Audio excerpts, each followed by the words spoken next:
การน้ำสูงสุดของสาธารณรัฐประชาชนจีนเข้าไว้อาลัยต่อการเสียชีวิตของสหายคำไต่ศรีพันโดนอดีตประธานคณะบริหารงานศูนย์กลางพรรคอดีตประธานประเทศแห่งสาธารณรัฐประชาธิปไตยประชาชนลาวตอนบ่ายวันที่ 3 เมษายน 2025 นี้สถานเอกอัครราชทูตสาธารณรัฐประชาธิปไตยประชาชนลาวที่นครหลวงปักกิ่งสาธารณรัฐประชาชนจีนสหายวังยี่กรรมการกรมการเมืองศูนย์กลางพรรคคอมมิวนิสต์จีน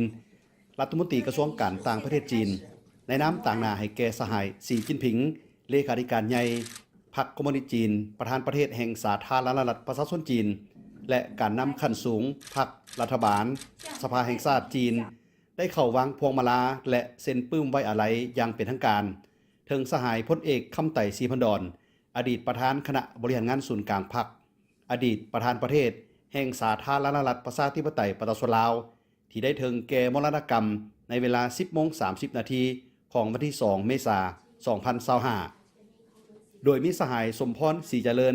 เอกอัครราชทูตสาธารณรัฐประชาธิปไตยประชาชนลาวประจำสาธารณรัฐประชาชนจีนพร้อมการนำและพนักงานสถานทูตให้เกียรติต้อนรับสหายหวังยี่กล่าวว่าในนามภาครัฐและประชาชนจีนไอ้น้อง